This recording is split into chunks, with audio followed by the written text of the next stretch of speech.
하나님 말씀 증거하겠습니다. 오늘 여호수아 3장 1절로 6절까지 말씀 함께 읽었는데요. 3장 1절에 보니까 여호수아가 아침에 일찍이 일어났다 이렇게 기록하고 있습니다. 그런데 아침에 일찍 일어났다고 이야기하는 것이 다 다르죠. 어떤 사람에게는 새벽 5시가 아침 일찍일 수도 있고, 어떤 분에게는 6시가 일찍일 수도 있고, 어떤 분에게는 9시가 아침 일찍일 수도 있기 때문입니다. 그래서 히브리어에 어떤 단어가 쓰여졌는지 봤더니 보케르라고 하는 히브리 단어가 쓰여져 있는데, 우리 같이 한번 따라해 보실까요? 보케르, 보케르 이렇게 적어 놓으셨다가 다음에 이렇게 한번 읽으시면 굉장히 유식한 분 되시는 겁니다. 보케르라고 하는 단어가 쓰여졌는데 히브리 사람들이 말하는 새벽 시간입니다. 그러면 그 새벽 시간이 언제인가?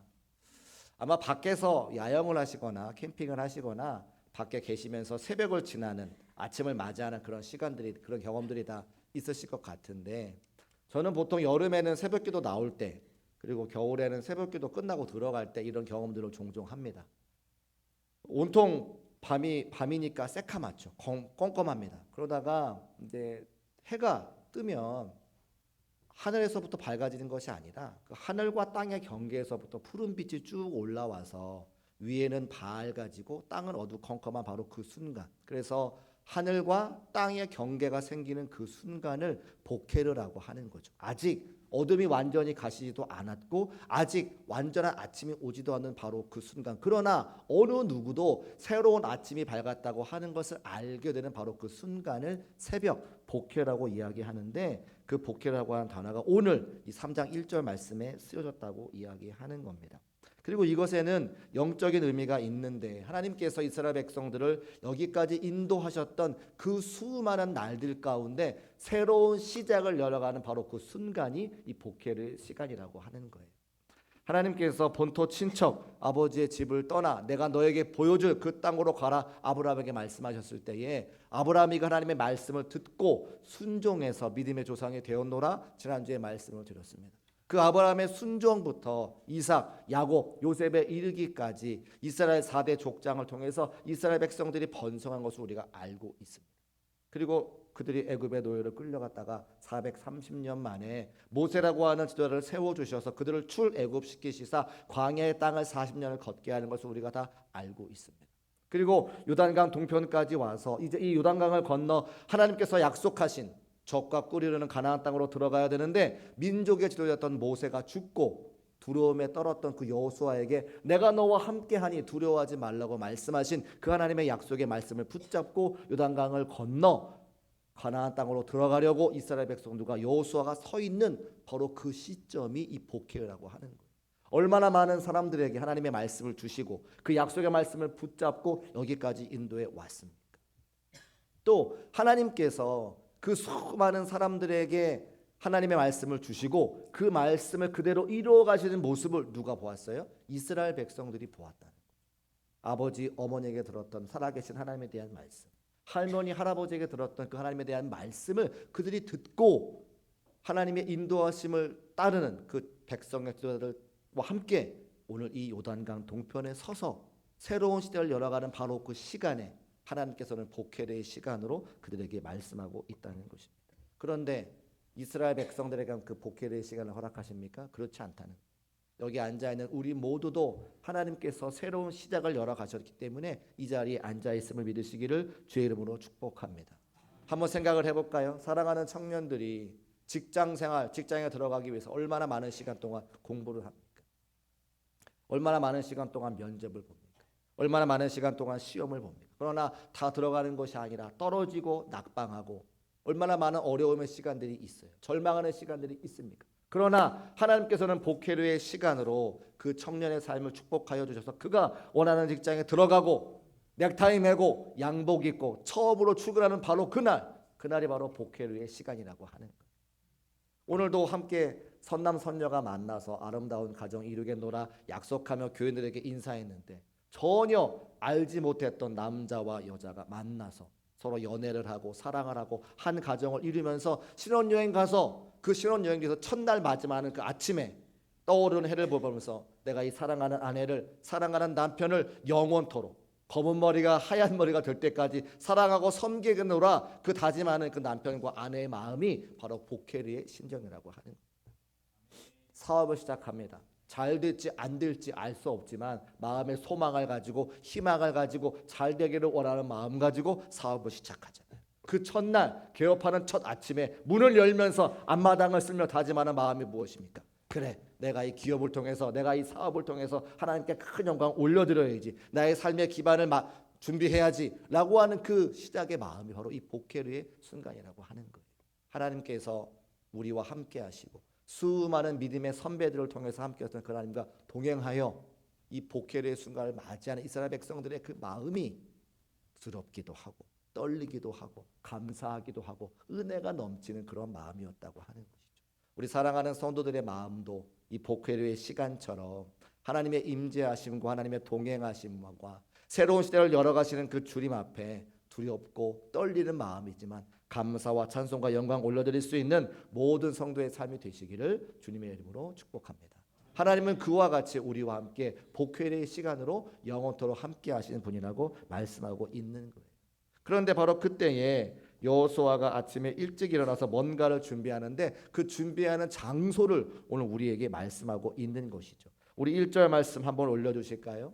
1절 말씀 올려주시고 그 장소가 어디인지 함께 읽어보겠습니다. 시작.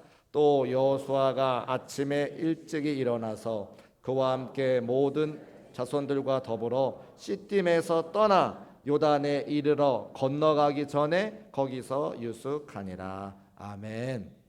아침에 일찍 일어나서 이스라엘 자손과 더불어 시딤에서 떠날 준비를 하고 있다, 이런 말씀을 하고 있습니다. 시딤이라고 하는 장소, 지명을 정확하게 말하고 있는 것이죠. 이스라엘의 지명에는 다 뜻이 있습니다. 작대기, 몽둥이 이런 뜻이에요. 몽둥이는 어디 있습니까? 매찜질할 때 쓰는 게 몽둥이. 그러면 왜 시딤이라고 하는 곳에 몽둥이라고 하는 이름의 뜻이 있을까? 이스라엘 백성들이 민수기 25장에서 시딤에서 모압 여인들과 음행을 합니다. 하나님께서 싫어하는 일이죠.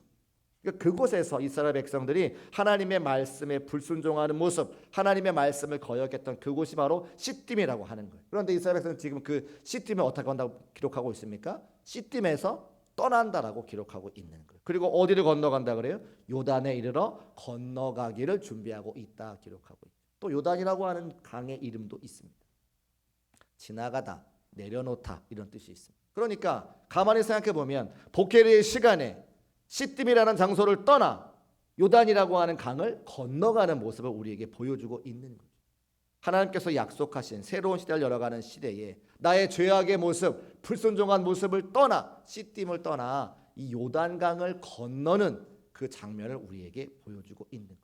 요단강에서는 무엇을 버려야 됩니까? 요단강에서는 무엇을 내려놓아야 됩니까? 시딤에서의 죄악의 모습, 시딤에서의 불순종의 모습, 시딤에서의 죄악된 모습을 버려야 요단강을 건너가 하나님이 약속하신 젖과 꿀이라는 가나안 땅으로 들어갈 수 있다는 겁니다.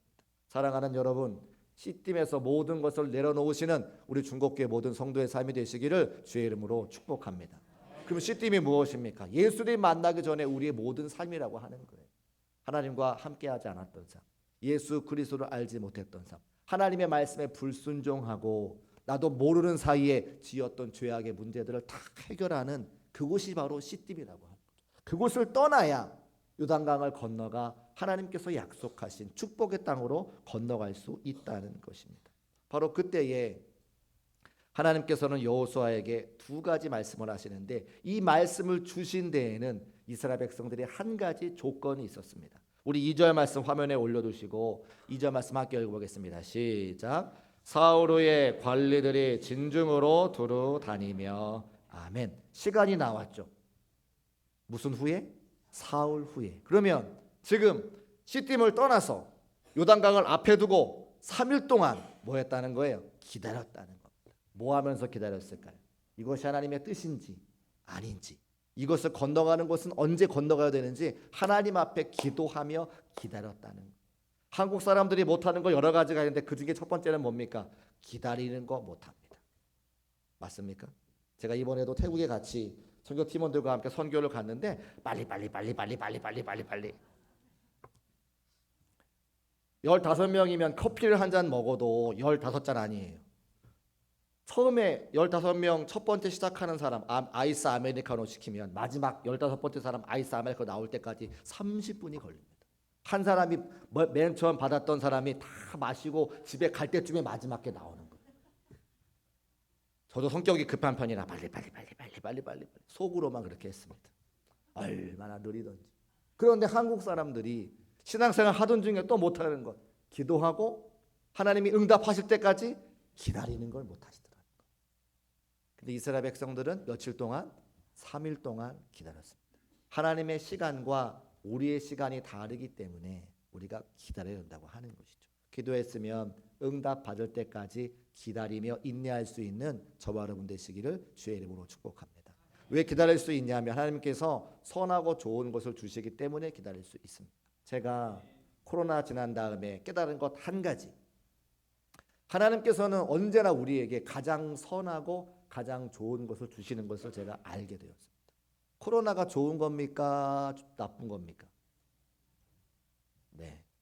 코로나는 좋은 걸 수도 있고 나쁜 걸 수도 있습니다. 저도 코로나가 나쁘기 때문에 하나님께 얼마나 원망하며 기도했는지 몰라요. 오죽하면 교회가 문을 닫았습니까? 그렇죠?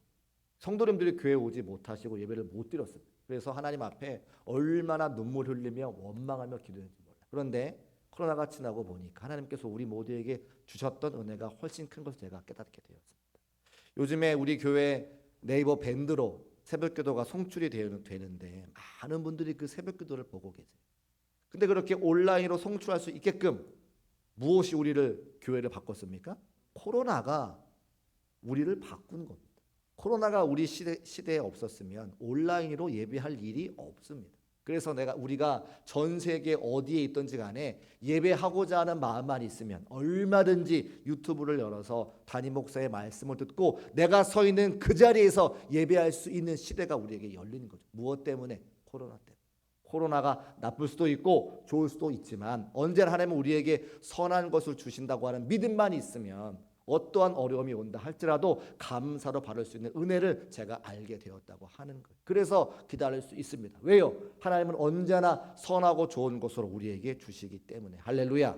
이 믿는 믿음만 있으면 3일 아니라 30일을 더 기다릴 수 있는 것이 이스라엘의 신앙과 믿음이었고 우리도 마찬가지로 날마다 선하고 좋은 것을 주시기 때문에 언제라도 믿음 가지고 기다릴 수 있는 것이 참된 믿음과 신앙인 것을 말씀을 통해 알 수가 있는 거예요. 사랑하는 중국교회 성도 여러분, 하나님의 시간과 우리의 시간이 다른 것을 기억하시고 기다리고 인내할 수 있는 저와 여러분 되시기를 주의 이름으로 축복합니다. 그렇게 기다렸더니 하나님께서 응답해 주셔서 이스라엘 백성들에게 여호수아의 입술을 통해 두 가지를 말씀하십니다. 첫 번째, 같이 한번 따라 하실까요? 언약궤를 따라가라. 두 번째는 두 번째는 성결하라. 그렇습니다. 언약궤를 따라가라, 성결하라. 첫 번째 3절 말씀 올려두시고 3절 말씀 같이 한번 읽어보겠습니다. 시작. 백성에게 명령하여 이르되 너희는 레위 사람 제사장들이 너희 하나님 여호와의 언약궤 매는 것을 보거든 너희가 있는 곳을 떠나 그 뒤를 따르라. 아멘. 첫 번째는 언약궤를 따라가라 이렇게 말씀하시는 거예요. 언약궤는 무엇을 상징합니까? 하나님의 임재를 상징합니다. 그런데 하나님의 임재를 상징하게 된 계기가 있습니다. 언약궤 안에는 세 가지 물건이 들어가 있는데 첫 번째는 아론의 쌍난 지팡이가 들어가 있고 두 번째는 만나를 담은 항아리가 들어가 있고 세 번째는 하나님께서 주신 약속의 말씀 10계명이 기록되어 있는 두 번째 돌판이 그곳에 있습니다. 근데 이 세 가지 모두가 다 의미하는 건 한 가지예요. 뭘 의미하냐면 인간의 불순종을 의미합니다. 첫 번째, 아론의 쌍난 지팡이는 민수기 17장에 하나님께서 모세에게 말씀하시기를 이 아론의 쌍난 지팡이를 언약궤에 넣으라. 백성들의 패역함을 상징합니다. 이렇게 말씀하시는 거죠. 그러면 왜 아론의 쌍난 지팡이가 백성의 패역함을 상징하느냐? 하나님께서 이제 이스라엘 백성들을 출애굽시켜 주시고 모세를 지도자로 세워 주셔서 모세를 따라 이스라엘 백성들이 광야를 걸을 때에 고라 자손이 그 모세에게 대적합니다. 모세의 말에 순종하지 않습니다. 그런데 순종하지 않는 것은 모세에 대한 순종이 아니라 하나님께 대한 불순종인 거죠. 하나님께서 모세를 세우시고 모세의 말에 따라가지 않는 건 모세를 세우신 그 하나님의 말씀에 불순종하는 거죠. 그래서 하나님께서 그 고라 자손을 다 죽이십니다. 그리고 나서 그 경계를 세우실 때에 아론의 쌍난 지팡이, 아론이 지팡이에 싹이 나게 하세요. 살구꽃이 피게 하시고 살구 열매가 열리게 하십니다. 그래서 하나님의 말씀으로는 이 죽은 지팡에서도 싹이 나는 것을 보여주시면서 하나님의 말씀에 따라갈 수 있도록 순종할 수 있도록, 그리고 그것을 언약궤에 넣어서 이스라엘 백성들이 후대에 볼 때에 사람들의 불순종을 기억할 수 있도록 그곳에 놓았습니다. 두 번째, 만나를 담은 항아리인데요. 이 만나를 담은 항아리도 여러 가지 의미가 있는 것 중에 한 가지는 이스라엘 백성들이 광야 생활하면서 먹을 것이 없으니까 하나님께 원망하며 불평합니다. 하나님, 내게 먹을 것만 주시면 내가 얼마든지 하나님의 기쁨 될 수 있습니다. 내가 하나님의 말씀 잘 섬길 수 있습니다. 그런데 실제로 만나를 주고 메추라기를 줘도 이스라엘 백성들을 원망과 불평합니다. 하나님께서 다 알고 그들에게 만나와 메추라기를 허락하시는 거죠. 그래서 무엇을 말씀하시는 겁니까? 우리가 아무리 먹을 것이 많아도, 아무리 우리의 배가 불러도, 우리의 삶에 축복이 가득해도 우리는 하나님의 은혜가 없으면 하나님 앞에 그 말씀 한가요 순종할 수 없는 죄악된 존재라고 하는 것을 우리에게 말씀하고 있는 거예요. 신명기 8장 3절 말씀에 사람이 떡으로만 사는 것이 아니요 여호와의 입에서 나오는 모든 말씀으로 사는 줄을 너에게 알게 하려 하심이라. 뭘 통해서? 만나를 통해. 세 번째는 십계명 적힌 돌판인데, 이 돌판이 두 번째라고 말씀드렸습니다. 첫 번째 돌판은 시내산에 올라가서 주의 말씀 받을 때에, 하나님 말씀 받을 때에 아래에 있던 이스라엘 백성들이 금송아지 만들어가지고 금송아지가 하나님이다 이렇게 이야기하면서 춤추고 찬양했습니다. 그 모습을 본 모세가 화가 나니까 하나님의 말씀 받아온 그 십계명 돌판을 던져 깨버리잖아요. 그리고 그 가루를 다 먹인 다음에 그 사람들이 다 죽게 만들어요. 그리고 다시 하나님께 올라가서 십계명을 받아 두 번째 새긴 돌판, 그것을 이 언약궤에 넣게 되는 거죠. 그러니까 아론의 쌍난 지팡이, 만나가 담긴 항아리, 그 다음에 두 번째 십계명이 적힌 돌판을 그 안에 넣고 하나님의 임재를 상징하는 것. 그리고 그곳에 대제사장이 어린 양의 피를 부어서 그 시은 자라고 하는데, 그곳에서 대속의 은혜를 이스라엘 백성에게 펼쳤던 것이 바로 그 언약궤입니다. 그 언약궤를 이제 어깨에 메고 앞서서 요단강을 건너가는 거예요. 그런데 이 요단강을 건너갈 때에 지나가다, 넘어가다, 내려놓다 이런 의미가 있다고 제가 말씀을 드렸잖아요. 제사장들이 하나님의 임재를 상징하는 언약궤를 가지고 요단강을 건너갈 때에 우리는 신약 성경의 한 부분이 머릿속에 생각이 나셔야 됩니다. 예수님께서 요단강에서 세례 받으실 때 모습, 하나님의 임재를 상징하는 그 언약궤가 요단강을 건너갑니다.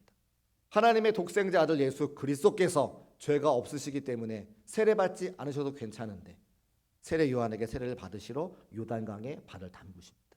요단강에서 세례를 받으시고 세례받고 올라오신 다음에 하늘이 열리며 하나님께서 말씀하시죠. 이는 내 사랑하는 자요 내 기뻐하는 자. 예수님 말씀하시죠. 회개하라 천국이 가까이 왔나이다. 이 두 가지의 모습은 똑 닮아 있는 모습이라고 하는 거예요. 이스라엘 백성들이 복회리의 시간에 시딤을 떠나 요단강을 통해서, 요단강을 지나서 요단강의 죄악의 모습을 다 내려놓고 그들이 가나안 땅으로 들어가는 모습과 이 땅에 우리의 모든 사람들의 죄악을 담당하시기 위해서 하늘에서 내려오셔서 요단강의 세례를 받으시고 우리의 손을 붙잡고 하나님과 영원한 천국으로 동행하기 위해 우리를 인도하시는 예수님의 모습이 너무나도 닮아있고 너무나도 똑같은 모습이라고 하는 거예요. 이스라엘 백성들에게 언약궤의 은혜가 있었더라면 이 시대를 살아가는 저와 여러분에게는 예수 그리스도의 보혈의 은혜가 있으심을 믿으시기를 주의 이름으로 축복합니다. 그래서 우리가 오늘도 예배할 수 있는 것이고 우리의 삶을 축복으로 인도하시는 하나님과 동행할 수 있다고 하는 거예요. 그러면서 여호수아가 두 번째 뭐라고 말합니까? 5절 말씀에 자신을 성결하라 말씀하고 있는 거예요. 5절 말씀 같이 한번 읽어보겠습니다. 시작. 여호수아가 또 백성에게 이르되 너희는 자신을 성결하게 하라. 여호와께서 내일 너희 가운데 기이한 일들을 행하시리라. 아멘. 너희는 자신을 성결하게 하라. 이 성결하게 하라고 하는 말씀은 예수님께서 회개하라 천국이 가까웠다 하는 그 말씀과 똑같은 말씀인 거예요. 조금 더 우리식으로 풀어보자면 하나님 말씀으로 우리의 삶을 돌이켜라 라고 하는 말씀과 같은 말씀입니다.